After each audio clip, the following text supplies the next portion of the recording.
What's up guys, Tara here for Rev3 Games, and today I want to talk about ZombiU, specifically the multiplayer, which I got to go hands-on with this week.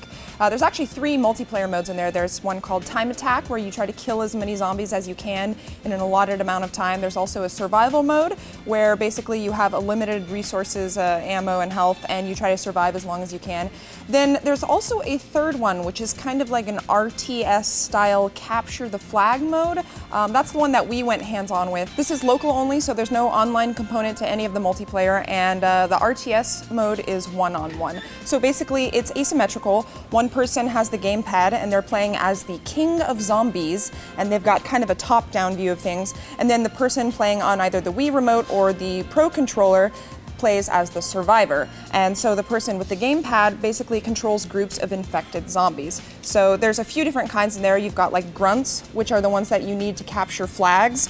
You've got hunters, which will actually seek out the survivor. And then of course there's an entire leveling system in there as well. So you can level up to earn better kinds of zombies. There's an explosive hunter, which gets near the survivor and just explodes. There's a spitter, which throws acid on them. There's a sprinter, which can run a little bit faster than the other zombies. And you can also get stat improvements when you level up as well. You can decrease the time it takes to regenerate your zombie units.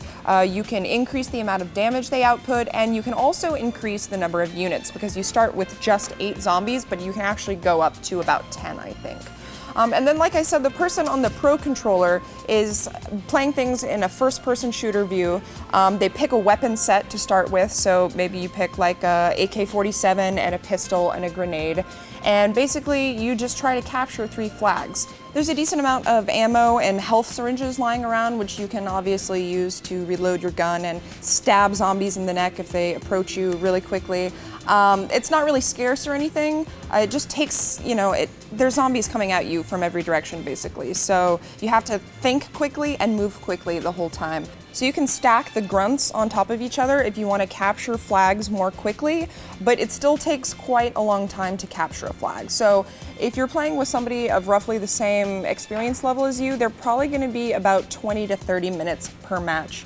And of course, they said that the game is meant for both hardcore and casual players, the multiplayer specifically, so that the more casual player can take control of the King of Zombies gamepad part, and then somebody who's a little bit more experienced can handle the first-person shooter. And it's supposed to be sort of an easy way of getting that casual player to eventually hop into the single player and familiarize themselves a little bit. It would have been cool to have online multiplayer here, since the strategy aspect is a little bit tainted by the fact that you're in the same room playing right next to each other. So if I'm playing on the gamepad, I can see what the person on TV is doing. Unless I, turn the other direction, there's really no way to get rid of that. But again, we don't know really the details of the WiiU's online functionality at all. So yeah, I guess that remains to be seen. Meanwhile, this will be a launch title for the Wii U in North America. It's coming out on November 18th. We're going to have another video up on this very channel that our producer Zach did of his impressions of the single player, which we also got to go hands-on with for a couple hours. So make sure you watch that, and we'll see you next time.